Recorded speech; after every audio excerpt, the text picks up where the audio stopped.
In days long past, Bear used to have a bright, beautiful tail. This tail was better than any other animal ever around. This tail was long and feathery and fluffy and sticky-outy. It was a bit like a mixture of a fox's tail and a peacock's tail. And Bear used to brag about his tail to all the animals. He'd always walk around and approach an animal and go up to them and go, "Look at my tail, look at my tail, look at my tail, look at my tail." And he used to annoy all the animals, no end. And the animals wanted to do something about it, but, well, he wasn't really being mean to them, he was just bragging, you know. And every night, he'd look in the pool, in the pond, and stroke his tail. "I love you, tail. You're the best thing in the whole world. You're better than all the animals. Your tail's better than all their tails." And one day, he saw Fox. And Fox was sitting by a lake. And Fox's tail was in the lake. And Bear said, "Excuse me, Fox, why is your tail in that lake?" Well, actually, Fox had forgotten. Fox didn't even know his tail was in the lake. He was daydreaming.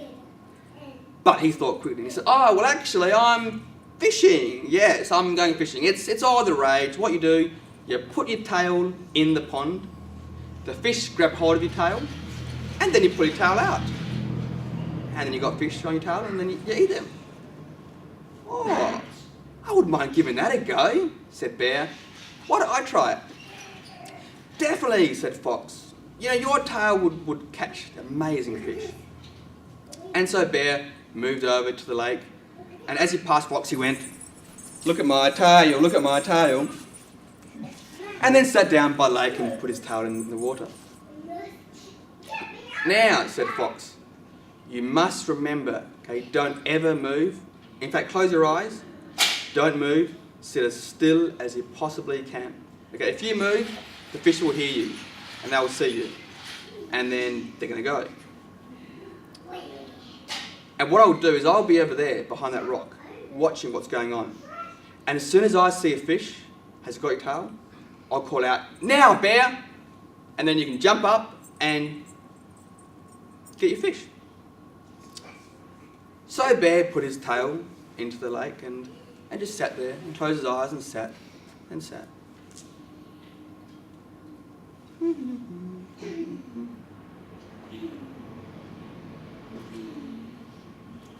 And Fox was watching for about 5-10 minutes, and then he got bored and just walked off home.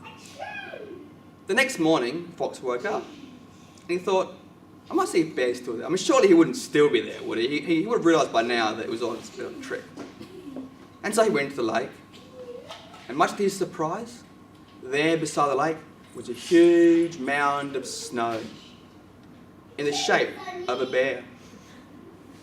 Overnight it had snowed, and Bear hadn't even moved.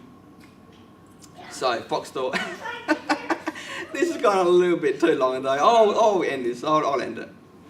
And so he crept up quietly behind Bear and then called out, "Now, Bear!"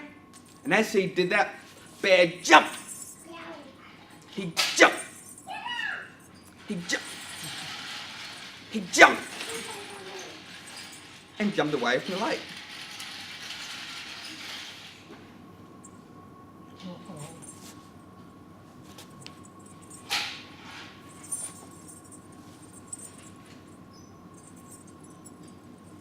It's meant to be there. It's what? Huh? I don't get that. Hey, it's broken off. Overnight, the lake had frozen over and trapped Bear's tail in the water. And so when he tried to break free, the whole tail just ripped off. And Bear was not very happy by this at all. And he chased Fox, but Fox was already gone. He was out of there, and he escaped. And that's why, to this day, bears only have a tiny stump for a tail, and why foxes and bears don't really get along.